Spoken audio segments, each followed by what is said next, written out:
Hi guys, it's Jacinda. Welcome back to my channel. If you're new here, I'm currently pregnant with my third child, so I'm out of breath constantly. and yeah, today's video is going to be me hanging up some of my toddler's laundry. And this is not doing any favors for my lack of chin.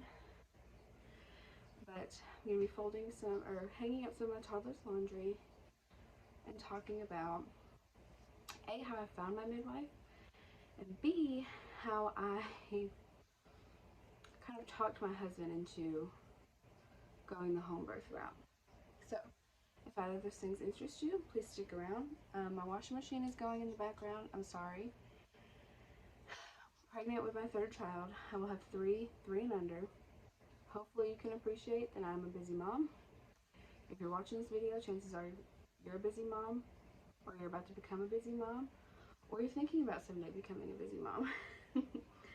So I hope that you can look past all the flaws in this video and just appreciate some information. So I am pregnant with my third child. I've used the same midwife and the same co-op of midwives for all three of my children. My firstborn was a transfer to the hospital. I think his birth story is on my channel. My secondborn was a successful home birth, and I'm shooting for another home birth. So when I found out I was pregnant, it was very unplanned. It was a surprise. It was news to me. I had been diagnosed with PCOS only 2 months earlier, where I was told it would be very difficult, if not impossible, for me to get pregnant naturally on my own. So of course I went a little willy-nilly, wasn't worried about it. But when I found out I was pregnant, I already knew I wanted to do a home birth. This is coming from a place of like never wanting kids, but I had seen home births. I had already followed some people that had done home births, and so when I found out I was pregnant, I already knew that was the route I wanted to go. I've never liked doctors. I'd never been to the hospital before, ever. I didn't feel comfortable in clinical settings. I just wasn't interested in going that route, and I knew that the moment I found out I was pregnant.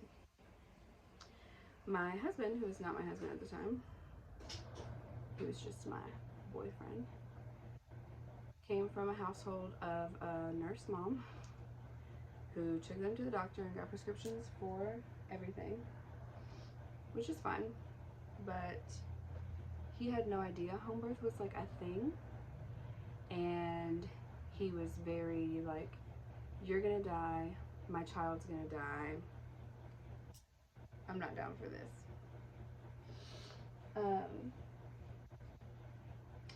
So there's some background information on that. I'll first start with how I found my midwife. So I knew I wanted to do it, and he was still not on board even when we went to meet the woman who ultimately became my midwife. And so he had a lot of questions for her. But I live in rural Mississippi. I was not even sure that finding a midwife would be a possibility for me. I was not sure that there were any around here, because even though you think, okay, rural Mississippi, they're kind of behind on everything, it's not the case when it comes to like finding alternative healthcare. It's not that easy. Everything here is a clinic or a hospital, or it's just not happening. So I got online, I Googled, I found a few different people, a few different midwives, and the first one we interviewed was my midwife, who her practice is 2 hours from where we live. But I realized quickly that it was going to be some travel if I wanted a midwife. There weren't any super close to me, which was fine. So I found her on Google. She had a website. I messaged her, and we set up a time for me and Hunter, my now husband, to go interview her. So I Googled like the best questions to ask a midwife and kind of went based on like what I thought I needed to know. I remember some of the questions I asked her was like her transfer rate, which means like how many women does she take on that actually successfully give birth at home, and how many does she end up transferring to the hospital, and kind of what's the background on her statistic on that. Has she had any infant deaths? Has she had any mother deaths, maternal deaths?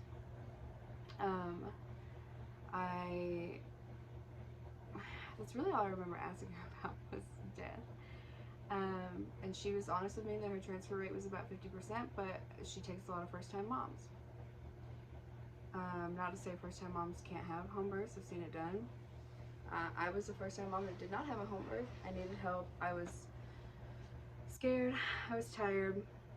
And I needed some medication that she wasn't authorized to give me. So we interviewed her. She was very, we probably talked to her for 2 hours. She was very honest. She was like, don't just go with me because I'm the only one. She gave us information for other midwives to interview them.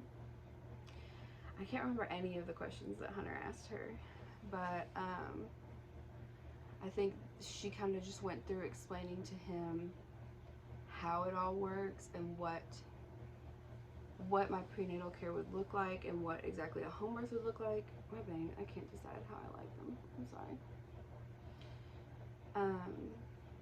And then we went home, we talked about it. He felt comfortable with her. I felt comfortable with her. She had relieved him a little bit of some of his worry, explaining that, you know, like, I'm not going to let you get to the point that you're going to die. I'm not going to. She's very humble in the fact that it's not worth it for her statistic on transfer rates to go down if she's going to have an infant loss or a mother loss, which I think made him feel better. So we went home, we talked about it, and she became my midwife. So don't think just because you live somewhere midwives don't exist. If you live near an Amish community, chances are there's a midwife near you who's not a member of the Amish community. That's common around here as well. I mean, I live in a town of 3,000 people, and there are 5 midwives within 2 hours of me. So, and I know them all at this point. So don't be discouraged because of where you live, that one might not be an option for you. I'm certain you can find one. It is a drive. It's 2 hours to go for an office visit, but to me that's worth it. And her office is in a much bigger city, so we take that opportunity to do fun things with the kids or shop at stores that we don't have around here. And that's just part of it. If we, most midwives are open Saturdays, so I don't miss work to go see her. We typically go as a family on a Saturday for an office visit and make a whole day out of it. So I kind of gave away half of the secret of convincing Hunter to be down with the home birth, basically. But the other thing I did was find home birth videos that I felt like weren't just pretty. They weren't just like pretty music over everything. I felt like it was a good balance of like real raw labor. Clearly this woman's, you know, experiencing probably the most painful thing she'll ever go through, as well as the joy and the calm and the peace of being at home and what midwives can offer you. So I would make him sit with me and watch YouTube videos, and I would point things out and be like, I want this, this is exactly what I want, this is what I'm looking forward to, this is what I'm in it for. And then obviously talking to an actual certified nurse midwife and getting her perspective on things, and, you know, being prepared for having a birth plan, but being prepared for it to really go anyway, I think helped him. We knew what hospital we were going to go to if I had to transfer. When I did have to transfer with my first, it was not a emergency. It wasn't a panic event. It was, okay, let's go where we already knew we were going to go, and I already had a bag packed.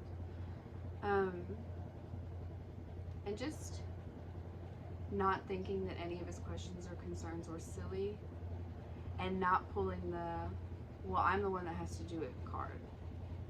I would say that because I never wanted him to feel like he had any less say in our our children's life than I did. And that comes from, you know, them being in the womb, because my midwife does all my prenatal care. I don't go to an OBGYN. Some people do. Some people have a midwife and have an OBGYN, and I didn't, and I never have.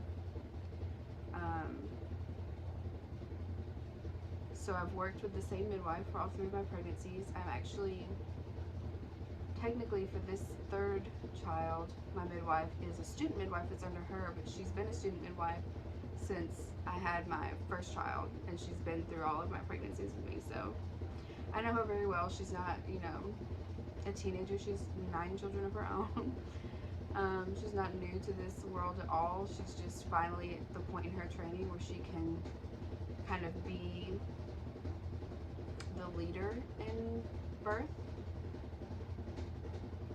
in a birthing situation. I don't know how to say it. So my midwife that I've used for the other 2, who is her mentor, I guess, will still be there at my birth, and she still is the office that I go to, but the student midwife is who will be kind of in charge at my during my labor and delivery, and who I see for all my prenatal visits now. I don't know if that makes any sense, but like I said, I've gotten the pleasure of getting to know several midwives in my area, and they are all so educated, so knowledgeable, so kind, so patient, and so ready and willing to answer any questions that anyone may have. They really are a great resource. And so I would just encourage you, like I said, don't think because you live in a small town of 3,000 people and there's only 1 red light in your whole county that there's not going to be a midwife near you, because I know a lot of what we see on YouTube and on Instagram and stuff is people living in LA or people living in all these big cities having midwives and having all these beautiful, amazing things, but you can have that too. My daughter was born in the room I'm sitting in. This child will probably, hopefully, be born in this room as well. And I got into my bed and took a nap with my husband and my new baby right after she was born. After my midwife fed me breakfast in bed. So, and they cleaned my whole house. That's another thing. You know, I've heard people say, well, I don't own my home. I don't feel like it's a home I want to have a baby in. Well, you're going to bring that baby home there anyways. I rent my house. I don't own this house. I don't want to own this house, but I made the decision to have a baby here because she was going to come home here anyways. And then same with this one. This is going to be their home whether they're born here or not. So, I don't know, I don't feel like that doesn't matter so much to me. But if you have any questions, please leave them in the comments. I hope that this was helpful. If there's anything else you guys would like to hear from me, let me know. Again, I'm sorry about the washing machine in the background. I know it's very loud, which is why I'm sitting so close to the camera. But if there's any other videos you want to see, let me know. I'm in my 3rd trimester, 3rd baby. I'm getting very, very tired. This took me all day to get the motivation to do. So, yeah, I don't know when the next video will be out, but I'm trying to be regular up until baby comes, and then we'll just have to see. But thank you for watching.